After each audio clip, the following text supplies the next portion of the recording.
Hi, good morning and a warm welcome to the SME Club by Pro Manchester, very proudly sponsored by us at Virgin Money. For those of you who I haven't met before, my name's Ruby James and I'm usually running these SME Club events over in our Market Street store in Manchester. But as we all still continue to work from home, it's great to connect with you all still through these virtual events. Now, our priority through the COVID crisis is making sure we've got the support there for our customers, and all the support that we offer can be found on our website. And we'll make sure that we send that out to you following this event. And we'd love to know what you think of today's event, so do tag us in any of your social posts. We're at Virgin Money on all social platforms. And today's topic is bids and tenders, and I'll hand over away to David James, who will be hosting the event for you today. I hope you enjoy.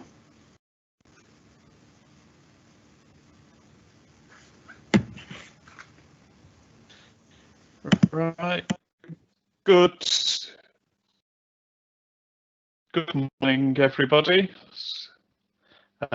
I'm not showing this live at the moment. You're live, Dave. Right, sorry about that. It wasn't showing live on my screen. So apologies for that. Right, good morning, everybody, and thanks for giving me the opportunity to talk today. Fingers crossed with technology and rural broadband as well. So just as a quick intro to myself, my name's Dave Jones. I'm bid director at Bespoke Bids. As background, I've got probably over 30 years, probably too long, experience in working in bids and tenders, ranging from helping SMEs with first bids through to leading multinational competitive bids of over 500 million contract value. In terms of today's presentation, objective is to walk through the overall bid life cycle, looking at opportunities on where we can help improve bid quality, recognising we are time limited, so I won't try and cover everything, but just drilling down into a few example areas which will hopefully give you some takeaways that you can, useful takeaways. So one caveat as well, I recognise on the audience there's a range of skills and experience, so some of this may be too basic, for others it may be overkill for the types of bid you're doing, but so within our processes of bespoke bids processes, I think what we do is we scale up and down as appropriate to the individual bids. In terms of questions as we're going through, feel free to raise questions as we're going through, and sort of Catherine, if you could take those, and if there's any sort of time critical within the presentation, if you could raise those. Otherwise, we've got a section for question and answers at the end, so we'll come back and make sure we cover them off at the end. Right, so starting off with a quick introduction to bespoke bids, just very briefly. Bespoke bids with Manchester-based permanent consultants with different industry backgrounds and experiences. We've worked on predominantly public sector, some NHS, local and central government, universities, etc., but also plenty of private sector wins such as Honda, Gazprom, BT, Manchester United. In the last year, we've probably worked on hundreds of bids ranging from HS2, student loans and COVID-19 PPE contracts through to nuclear robots and ice fans, consistently scoring over 90% in quality evaluations.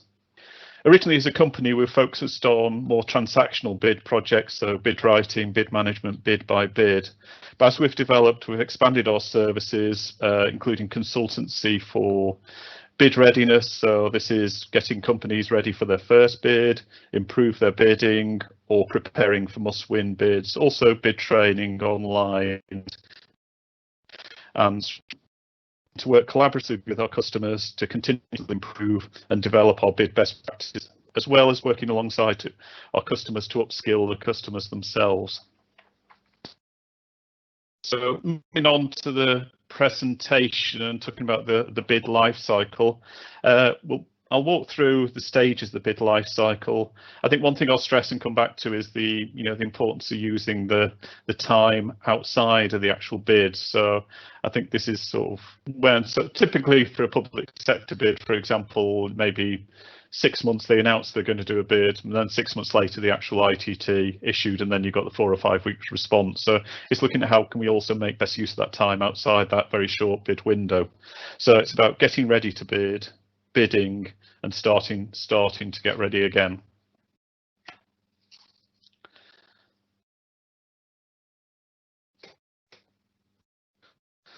So the first bit is about sort of pre-bid activity. So this is before we actually get DT. So let's listen to parts about preparing sort of general preparation to get us bid ready as an organisation. And the second bit is more about if you've identified a key bid, maybe a key strategic bid, a must bid coming up, and what we do in preparation for that more specific bid. So this is covering sort of preparing collateral for the bid. So this could include things like CVs. So these are sort of like one-page bid format CVs tailored for bidding, not your typical personal CVs. Case studies. So looking at your case studies. One important thing, for example, is identifying those case studies that could be referenceable. So this is talking to potential referees, lining them up in advance. Also the content of the case studies. So typically what this might be is what was the customer challenge, how we addressed it, what was the business outcome with the supporting data and metrics, for example. If the outcome was improved turnover for the customer, so how much was that improved? What are the supporting data around that?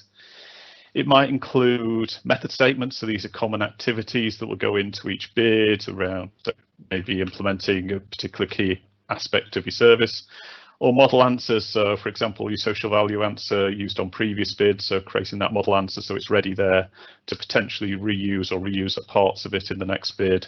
Also policies, procedures, certificates, maybe insurance certificates, maybe quality certificates, accreditations, but making sure you've got this library of those ready and up to date. So this is about preparing that quality bid collateral.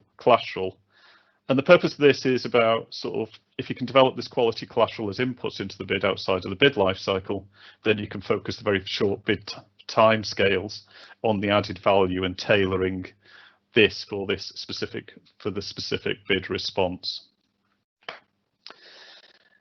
Next thing is sort of element I just wanted to talk about was the win strategy. So this is about, you've got this potential must-win bid coming up or a key strategic bid, and firstly looking at the elements that would go into developing this win strategy.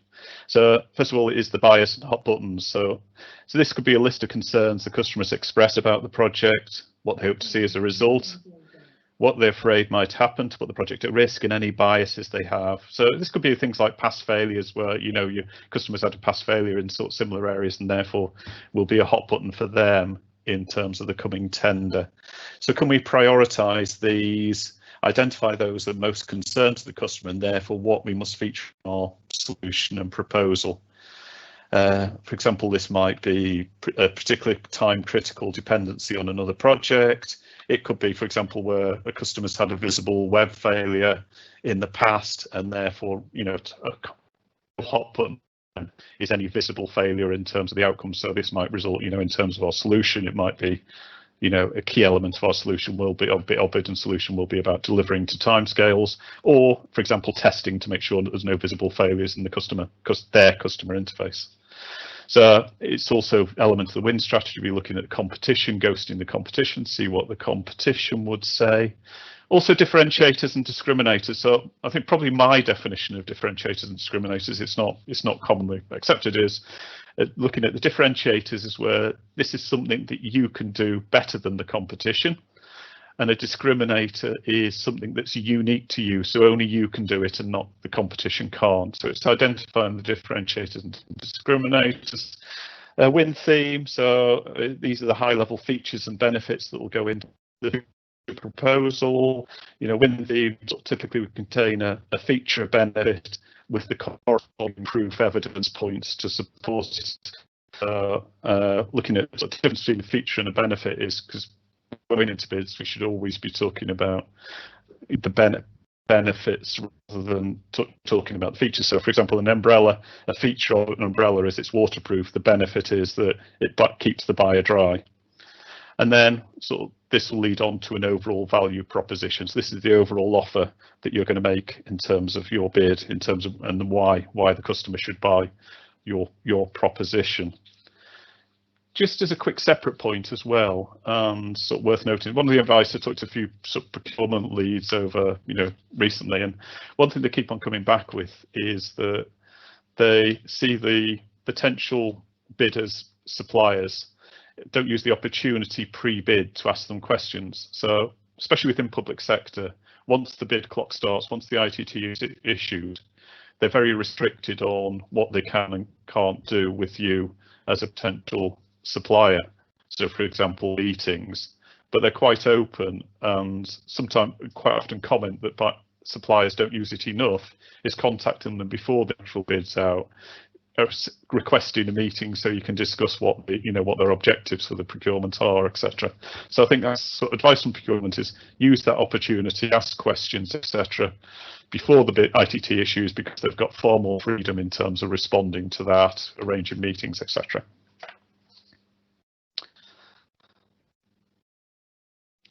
So hopefully the internet's still working okay, and slides are keeping up with me.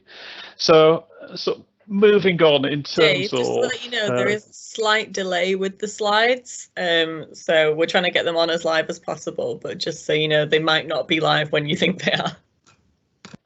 Okay, well, I'll do a bit more of a pause between slides and catch my breath as well, and let everybody have a quick breather as well. So hopefully now everybody's got a win strategy whiteboard on their screens. So this is a tool, so supporting the win strategy is a tool to use. This could be, in terms of a workshop to develop the win strategy and the win strategy ideas. So, in terms of scaling this for the size of the bid, so this could be, a half hour, 1 hour telephone call with a few key people. It could be a full day, half day workshop for a large complex bid. So in terms of rules for the win strategy workshop is sort of saying is keeping it non-technical, avoid going into the solutioning. What also can be quite useful is to have an independent chair. So this is somebody who can chair it sort of, and also ask the challenging questions as well, is, asking the whys, asking the so whats, and sort of asking, well, could the competition just say exactly the same thing? So going through the areas you might cover in the win strategy whiteboard, you could potentially tailor this depending on the types, but this is a sort of example. So first of all, looking at relationships, key relationships, potentially your strengths, whether they're supporters, neutral or detractors, and what their key objectives might be as individually from the procurement. Looking at the overall outcome that customer wants. What are the competition? What are the competitors' differentiators? Because you want to address their differentiators as well as your own. Within the looking at your differentiators and discriminators. Looking at the overall solution approach that would drive based on what the customer wants and your differentiators. Partnering with subcontractors, I think important to look at these early. So what are the potential key partners or subcontractors? What do we actually want to get out of them? And what do they offer as part of our solution? The value adds. So these are the things you can add over and above the deliver real business value to the customer, over and above what is potential scope of the requirements. And then the overall value proposition. So what does this look like and what's your overall value proposition? And also the final thing that I like to cover is the team charter. This is sort of start to talk about how as an organisation we're going to operate a team, what are going to be the rules of how we operate and manage ourselves as a team for this bid. So what this will lead on to, so this is like the workshop, it's about gathering the ideas. It's ideally, big whiteboard on the wall, but given, might be an electronic whiteboard at the moment. But then this leads on to us developing the win themes. So win theme, how that applies to the client with the supporting evidence, and what the competitor's thesis would be against each of those win themes. What's our overall value proposition? How the win themes would tend to lead on to our solution strategy. Dave, I'm really sorry to interrupt. We still Dave, we still haven't got the whiteboard slide yet. Would you mind stopping sharing for a moment and then sharing again to see if we can reload it and get it live? Okay.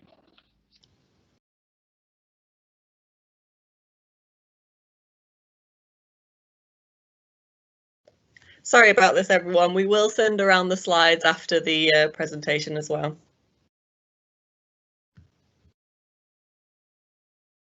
Right, so sorry about this. Now resharing.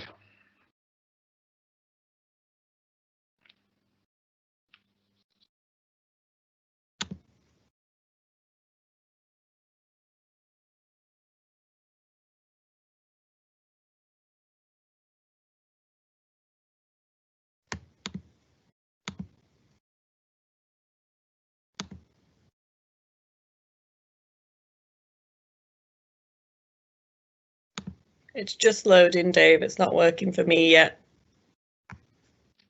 Okay, I'll just hang on a minute while it loads.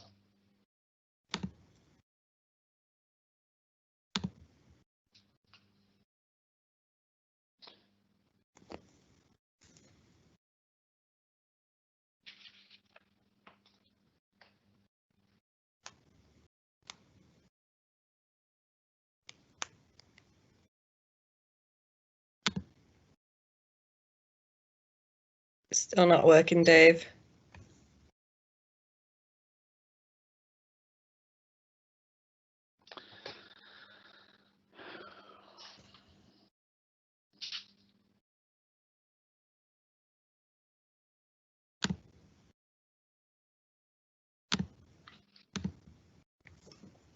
If you could just try again, Dave. It's not loaded at all this time. Yeah.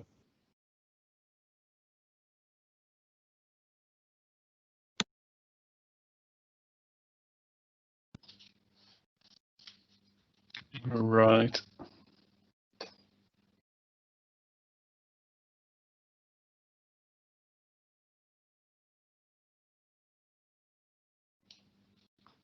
So I'm just trying again.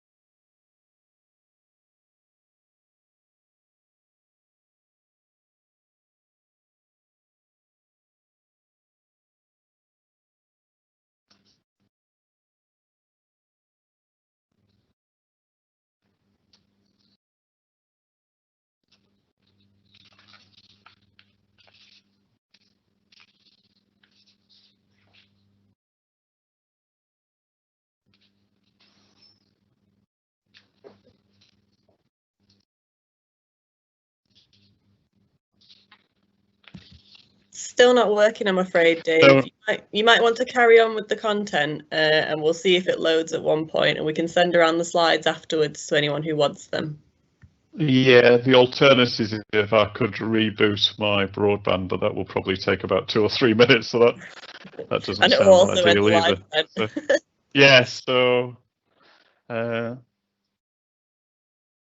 If you want to carry on with the presentation, and we'll just hope that the slides load at some point, and then, yeah, like I said, we'll send the slides around later on, and also we'll give everyone your email address, so if they do have any further questions, they can ask you. yeah, okay, so right, I will try and describe the slides as well, so obviously it's not ideal, so many apologies. And then I think what we'll say is that if anybody wants to, in terms of contact us after this, then I can either sort of individually walk through it and share the slides, share the copy of the slides, and then people can individually walk through it with people as well if any particular questions. So I say it's not ideal, so I'll go through it. So what we've got is like a win strategy whiteboard, which breaks the down into those areas, and using this to, as a workshop to create the ideas and gather those ideas, record the ideas. That will lead on to developing the win themes, as I said, solution strategy. And then the important thing about the win themes as well, that leads into the response writing. So, if you think about, win themes and the response, you think about the buyers there sitting with, multiple responses, potentially all looking exactly the same. So how will yours stand out from the bunch? So I am moving on to the sort of next slide. And just think about other preparation activities that could go on. Again, the pre-bid type of things. So I mentioned before is about the roles of partners or subcontractors, making sure that you understand what you want to get them before the bid, putting the arrangements in place with them, how you're going to work. It might be looking at things like key delivery personnel that you'll require, and also pricing and rate cards. So what can you do in terms of developing pricing and rate cards to support the bid in advance of the bid? I'm moving on again in terms of the next stage. So that's about pre-bid activities. The next stage is about the bid preparation and planning. So the ITT's landed, so the clock has started. So first bit about this is reading all the ITT documents and reading them thoroughly. So initially looking at things like the compliance against requirements or any mandatory requirements that cause a problem. For example, certifications, experience, capability. Looking at the evaluation and scoring. So it's really important because this can sort of indicate what the priorities are for the buyer, e.g. what's the price versus quality scoring. Also within the scoring, so within the quality questions, what questions deliver the highest marks, and then within each of the questions, what's the evaluation? So what's going to get a 2 out of 5, 3 out of 5, 4 out of 5? What's the difference in the evaluation scoring that's going to maximise your scoring? I find a sort of good way of looking at this in terms of the scoring, both in terms of when you're looking at the initial questions and the scoring, and also when you're doing reviews, is the idea of doing bottom-up scoring. So start off with looking at what gets you a 2 out of 5, then looks at, maybe sort of like just, 2 and 3 might be just about satisfying the requirements. But what's the difference to get to a 4 out of 5? It may be adding innovation, it may be value add. So looking at what steps you up to the next level, and then what steps you up to the next level again. So I find it very useful in terms of when you're looking at scoring, do that bottom-up evaluation of the scoring. Next, looking at the case studies. So another sort of example of what I'd like to do in terms of mapping these against requirements. So what I find a useful tool for this is you look at the key requirements, also looking in terms of the industry, the scope, and the size of the case studies. So looking at, have you got a set of case studies that match against all of those? So like against requirements. So it's probably unlikely, or maybe unlikely, you've got 3 case studies that fully match in terms of the key requirements, say the scope, size, and industry. But what you need to do is make sure across the case studies you can tick off against each to make sure you've got full coverage across what's usually the 3 case studies that are going to be required.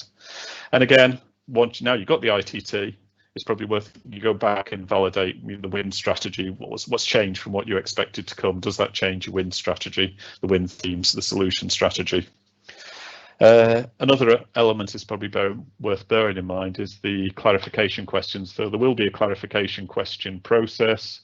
It's very rare that we see an ITT that comes out without mistakes or written completely clearly. So definitely use the clarification question processes to make sure about that. Next stage is, I'm sort of moving on a slide. I'm not sure whether people can see the slide, so I'll just carry on. This next stage is about the planning, so the bid preparation and planning. So what I like to do is to have some sort of pictorial representation so that everybody can see it in terms of the day-by-day plan of activities for the bid. So starting off with what the key dates are, obviously the submission, it may be the closure of clarification questions, it's key dates for internal reviews, sign-offs. You may, in terms of developing and finalising the solution, you may want to do, for example, plan in a cost scrub where you've got all your costs together. So idea of having a cost scrub, particularly if it's price critical, going through and looking at where opportunities to reduce the costs, etc. So building in all those, so you've got the day-by-day plan. Also look at roles and responsibilities within the bid team, who needs to do what, and the reviews. So making sure when you're planning in reviews, you've got time to do the reviews, but also time to action the outcomes of the reviews. Because I think typically what we're seeing in terms of where a bid quality and submission is affected, it's typically because there wasn't time to review and there wasn't time to improve the responses after the review. So I'm now moving on to the next slide in terms of a few other tools that we use in terms of the bid preparation and planning. First of all is the deliverables tracker. So this is going through the ITT and look at all the deliverables that we're going to need to do to submit as part of the bid. So this could be the responses to the quality questions. It also could be forms to complete and sign, could be certificates that we need to submit. So the important thing is getting all those, listed all those out. You can then sort of track the owners of those, who's going to own those, and also track them through in terms of submission and making sure they're completed. So RAID log, this may be for more complex bids, potentially as a complex solution. So this is a means of tracking your assumptions and dependencies through the bid process. So for example, you may have key dependencies on the customer, so you want to be able to track those so you can document those as part of your submission. Bearing in mind that a customer may add to your evaluation of your price dependency, so if they've got to do things, they'll potentially add that to the price. So you'll need to put in time to review those and make sure you minimise those in the final submission and don't add too much in terms of your cost. Clarification log. This is not only you asking questions. Bearing in mind, if you ask a question, then the buyer will reserve the right to share the answers with all of the bidders, unless you mark it as confidential, and they will always reserve the right to ignore that as well. So, but also other buyers will be asking, other suppliers will be asking clarification questions and getting responses. So keeping those in a single place, and so you've got those as part of the bid. Bearing in mind as well, generally, the response to a clarification question is not necessarily contractually committed by the customer, the buyer. So therefore, if you are reliant on the response to a clarification question, then you need to build that into your response, your bid response. Derogations table is probably more for where you're going through contract negotiations as part of the bidding process to basically a single point of truth for documenting contract changes as they're agreed. I think it's important to keep these, a single version of the truth that's shared across the bid team. So another thing is how, as a bid team, how are you going to share these documents? How, maybe SharePoint, etc., to make sure you've got a.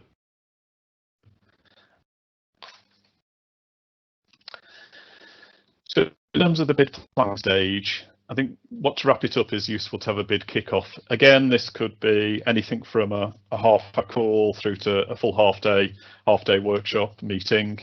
And I sort of, on the slide, I've got a typical bid kickoff meeting agenda, which runs through an overview of the buyer objectives, what the win strategy and the bid themes, a solution overview, bid team roles and responsibilities, what's the bid plan, bid tools, the rules that we're going to use in terms of the operation, any commercial contract considerations, the cost pricing plan, writing guidelines and the writing process. So, telling people how they need to do that, what the review is going to be, potentially talk about other required deliverables, how we're going to operate in terms of the bid, regular calls, etc., to keep everybody up to date, and any other business.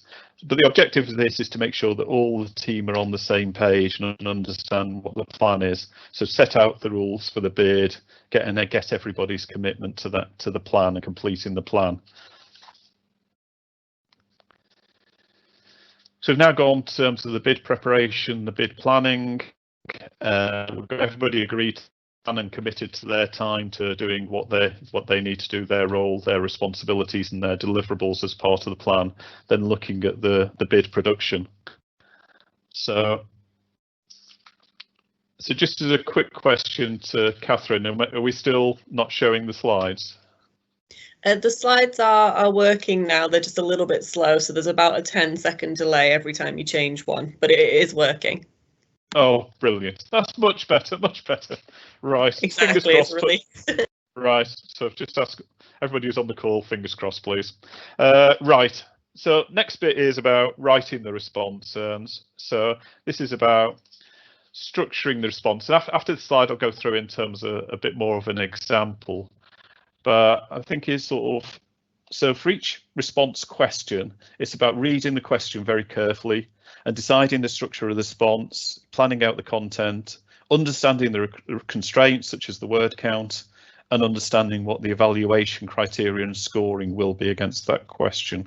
It's about demonstrating the understanding of the client need.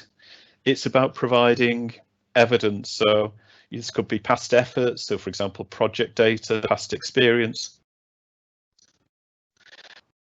So this could be your delivery performance. It could be metrics. It also could be processes, swim lanes, etc. So the bottom line is that you're not only saying what you can do, but you're showing that you can do it. So in terms of the response, it's about the do's. It's about be clear, be objective, be concise, speak in terms of the buyer and the buyer outcomes. Don't talk about your features of your solution. Talk about what it means. Talk about what it means, what the outcomes, the benefits are to the buyer, and reflecting the win themes as well. The don'ts are don't be overly complex, don't use overly complex propositions, sentences, etc., which can be confusing. Try not to use generic statements. Avoid ambiguity or indefinite statements. I think sort of an example of this is where I recently came across a customer talking to a new customer where previous bid they'd failed, and the only reason they'd failed was they'd included one word as may, and it was actually an accident, but that one word may meant the buyer discounted the whole part of that proposition and therefore scored them very low on that question. And without that, they would have been up there and winning the bid. So that one word may cause them to lose the whole bid. But the bottom line here is about making it easy for the evaluator. So the evaluator can easily look at how you've answered it, what they wanted to see, and how they're going to score it. And it's about answering the question. Another point worth noting as well is very often the different questions will be given to different evaluators to score. So it's very important that the question is answered in isolation and you don't rely on answers to other quality questions within your response. So it's standalone as much as possible.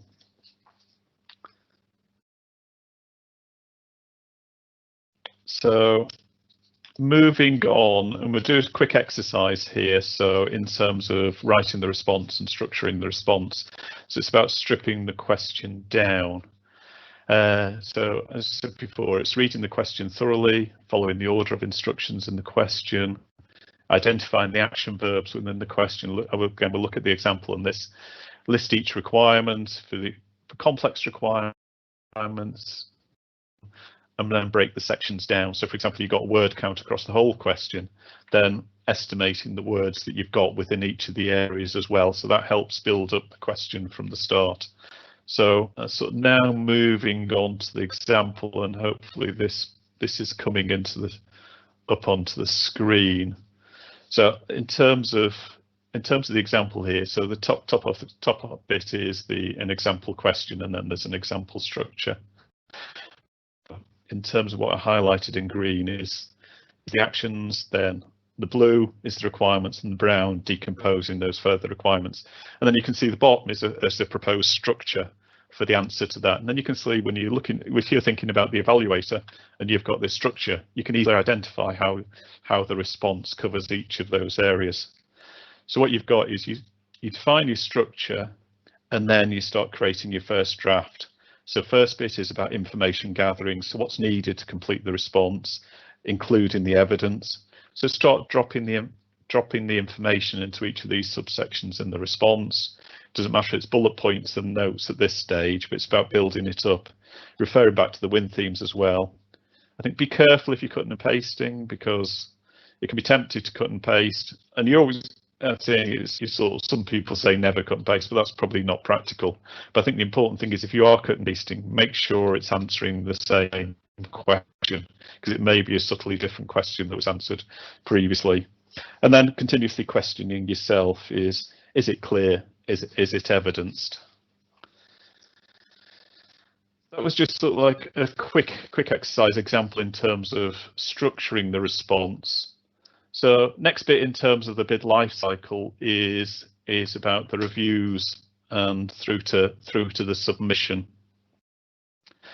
So talking a bit about the different types of reviews. So again, we sort of talking about earlier is the planning is the key for these is planning these into the bid lifecycle. So you've got time to do the reviews, you've got time to action them, and then improve the response and maximize the quality of the response.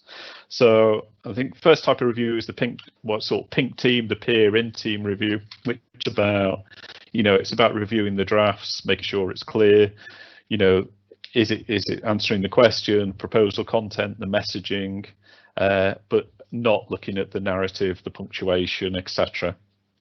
Red team review sort of find very useful. This is, in an ideal situation, this is somebody independent from the proposal production. So you get them to act in the role as the evaluator. So they'll score the question, again, using that idea of the bottom-up scoring, and then sort of explain the reason for the scoring, but also come up with the actions that they think you need to do to improve the scoring as well. So again, sort of the red team, that independent scoring, what actions you need to do, and then time to action those. So ideally, in terms of a bid, maybe 2 people doing the red team review who are independent to the bid. Gold team review is the proofread, making sure you've got rid of all those silly mistakes, making sure the grammar, making sure for consistency of terminology, etc. Because I think it's sort of making sure you haven't got another customer's name in there, that sort of thing, because I think that can severely impact in terms of the buyer's mind in terms of your proposal, perhaps unfairly, but it does. And then sort of the submission. I think one thing is, if it's a portal submission, bearing in mind that if you're submitting on a portal, then the buyer can only see your response after you've hit the submit button. So I think a couple of things: trial uploads to make sure it works. Different types of portals, you upload maybe attachments, it may be loading text directly into boxes, etc. So try it beforehand. You can upload as things are ready as well, because you can always delete them and re-upload. And then also beware of the final technical difficulties in the final hour. The portal may be busy, or you may suffer broadband problems working from home, for example. So make sure you beware of those late technical difficulties as well.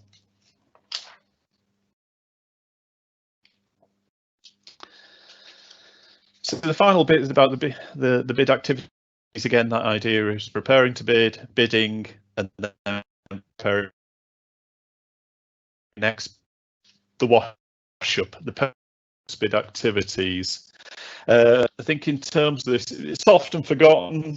I think people are very keen to it, can be quite hectic, can be quite stressful, is to move on to the next thing and forget it. So it is important, and it's often forgotten. You want to cover things that worked well as what could be improved. It's also about looking at building your knowledge library. So building, reviewing your collateral so you're ready for the next bid. Asking for buyer feedback as well. So in the public sector, it's an obligation to provide the feedback. You can always go back and ask for more feedback as well. But get that feedback and feed that in. So for example, if you're looking at questions, so you get the feedback, you may have a successful bid, but there may be questions in there that scored less than what you hoped for, so they may be looking at areas for improvement. You also may have failed a bid, but you've got a couple of questions that scored top marks again, so could those be used in terms of building up your knowledge base in future, your new model answers in terms of collateral for future bids. So looking at looking at a possible, wash up agenda. So again, I quite like to do these before you get the feedback from the buyer. In terms of, and then once you've got the feedback from the buyer, go back and validate to make sure that what you said was correct. I find that, because I think if you've got the feedback from the buyer, it can be too all-encompassing, overriding what the individual's feedback were. So I think the important thing about this is to plan it out, give it probably a bit of breathing space after the bid's submitted, so maybe within a week, but while it's still fresh. Make sure it's, people understand the rules, that it's not personal, it's looking at, areas from also what well. I think it's useful also to split it down into reviewing the bid process, reviewing the plan, the execution against the timeline, and reviewing the deliverables as separate items. Revisit it when you get the customer feedback, and sort of again, when you've got this, make sure that the actions are clear and you understand how to follow up the actions. And again, it's building that basis for the next bid. So again, sort of been through sort of the full bid life cycle now, saying that preparing to bid, bidding, and then getting ready for the next. So in terms of the bid life cycle, wrapping up is sort of saying, it's a couple of key points from the sort of takeaways, hopefully, is that it's about making the most of the time before and after the bid. Have we got a win strategy, understand what our win themes are? Using a bid kickoff allows everybody to understand and commit to the plan and make sure that that plan allows the sufficient time in it to maximise the quality. Want structure and planning the response before the writing starts, so you understand how you're going to answer the question, what you need to do to answer the question, and build it up through the response, and allow time for reviews and score your response yourself and look at how you can maximise the scoring. So the final slide I've got today is as bespoke bids, we've been out and carried out an exercise of talking to procurement leads across various industries. So we've generated a report on this, and if anybody wants, we can provide a lot more detail. This report contains a lot more detail, but just summarising it. But the basic thing is going out to the procurement leads and looking at ways that their views on the ways that suppliers lose tenders, so what goes wrong. So just rattling through some of these quite quickly is that their views is, so for example, arrogance is about trying to bend the process to the supplier's schedule, being overconfident or lazy, ignoring the human element.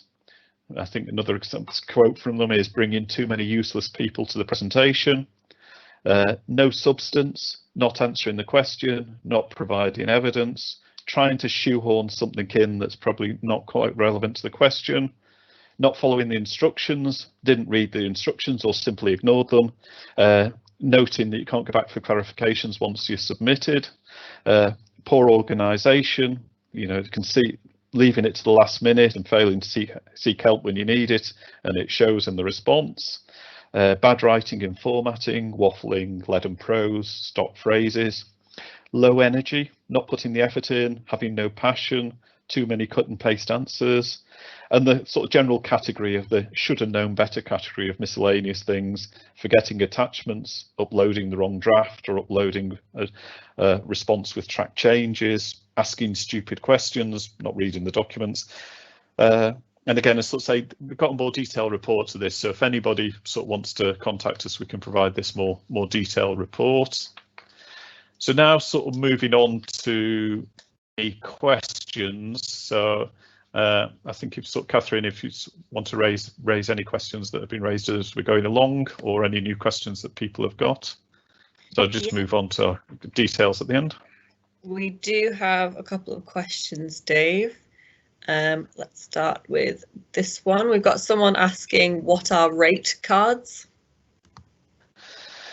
So in terms of the pricing, so this might be the rate cards that you're going to offer. So your submission will be an element of the pricing submission might be rate cards. So this is the price you're going to charge actually for people effort within your bid.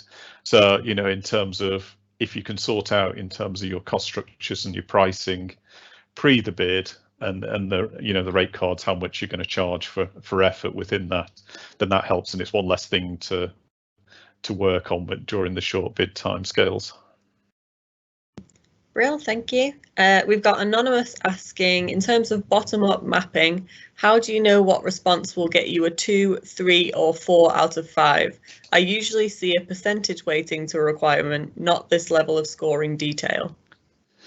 Right, so normally particularly within the public sector, I think there's two things. So you may have, say, 5 quality questions. So the first question might be, you'll see that's 30% of the quality score, the second one 20%, and then the next 3 sort of 10%, 10%, whatever. So each question will have a percentage evaluation, but also alongside that, there will be an evaluation score. This could be 1 to 5 or 1 to 10. So if you look at that, so It's so, for example, 1 may be a poor response, incomplete response. 2 out of 10 is significant aspects of the response. 3 out of 10 may be meets all the requirements with a level of confidence that the supplier can meet the requirements. 4 out of 10 maybe meets all the requirements with some innovation, and 5 out of 10 maybe meets all the requirements, high level of content, high level of confidence in the response with significant innovation. So what the buyer will then do is, typically it will be, you'll have your 30% scored for that question, and then you will be 5 out of 10, you'll score 30, 4 out of 10, you will score, in terms of a percentage of that 30%. So, sort of saying this, that's 5 starts. So 4 out of 10 would score 24, 3 out of 10 would score 18, etc. So does that make sense and answer the response? There's 2 aspects. Each question will have a percentage which will show the importance of the question, but then each question you will score an element of that percentage by that evaluation score, the 1 to 5 out of either 1 to 5 or 1 to 10, and it will clearly state what you need to do to get that. And then the bottom up is sort of the way it's useful, but method of looking at bottom or is that in that 1 to 5, look at what you need to do to step up through that to get to the 5 out of 5. Brill, thank you. Anonymous asks, this feels like a comprehensive project. Is this for larger 1 million plus tenders? How would an SME put together such a project team and involve multiple delivery team members in this way when they are busy with other projects? And kind of related to that is another question about how would you recommend scaling this complex process down for a smaller SME sized project? Yeah, I think that's one thing I mentioned at the start, and that sort of caveat that, it's, bids are very different in terms of size and complexity, and I think it's important that you can scale this to, what, as sort of said, I think one of the first questions is around an SME bid. So I think all the elements are still valid. So the idea that you want to think about the win strategy, that you want a bid plan day by day, and you want to understand what your deliverables are and who owns the deliverables.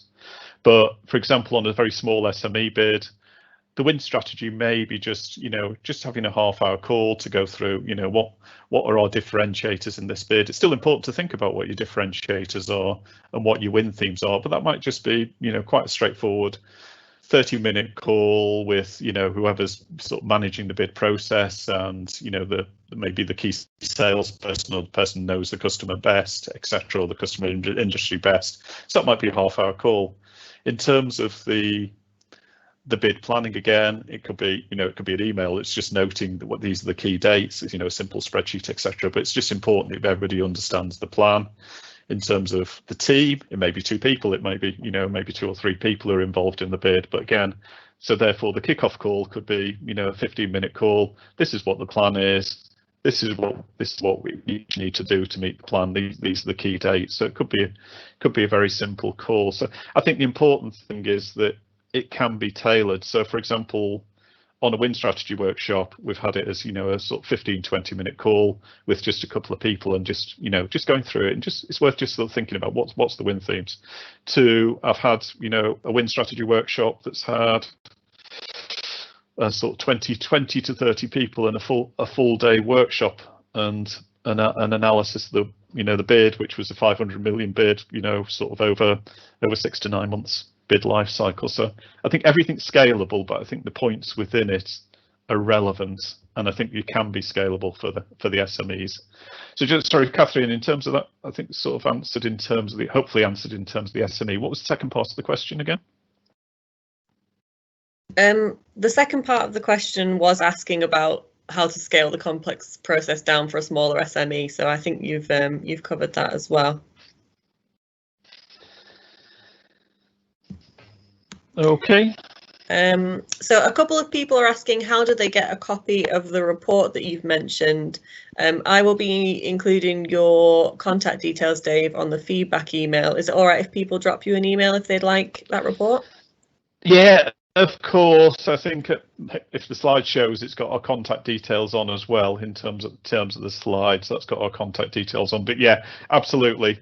I think I'm conscious with the technology difficulties. If anybody wants me to, I'm more than happy, to have a short call with anybody who wants in terms to run through anything if that's appropriate, if they're keen to do that. Brill, and final question, I think. What do you do if you've not got any quality accreditation and environmental credentials? What do you say in a bid? That's a good general question, isn't it? I think you it would be down to the individual tender and the requirements in the tender. So, for example, there may be within the tender, it may be that ISO 9001 or ISO 27001 is a mandatory requirement, and they'll say that within the tender that this is a mandatory requirement, and therefore you've got an issue. So you're either potentially wasting your time bidding if you can't meet that mandatory requirement, or as a minimum it would be a clarification back to the buyer to make sure that there is a way around it. Others may be, if you look at the requirements, it may be compliance. So, for example, ISO 9001, you may be able to respond to say, our processes and procedures are aligned to ISO 9001 and meet the requirements of the quality accreditation.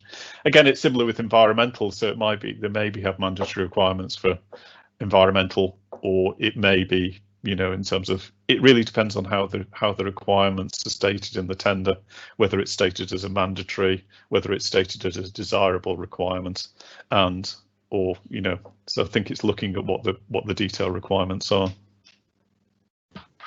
It may be, if somebody's got a specific question on that, it might be worth it, an offline call and discussing that offline. So it sounds as though there might be more specific question behind that. I'm happy to take a call offline in terms of that to discuss it a bit more if that's appropriate.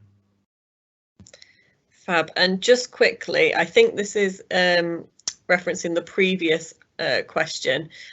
Someone just asks, when David mentions the call, is he referring to a call to the buyer?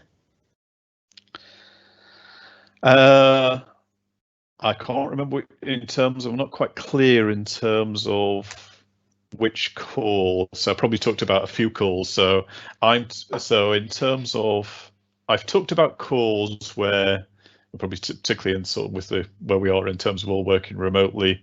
So I've talked about a number of calls within the process. Perhaps, so apologies if I haven't been clear enough that. So, for example, we might have a win strategy call, which is with the team. It might be a bid kickoff call. Again, within the team, you may include partners, but you wouldn't be the buyer. So most of the calls I've talked about are those calls, meetings within the bid team.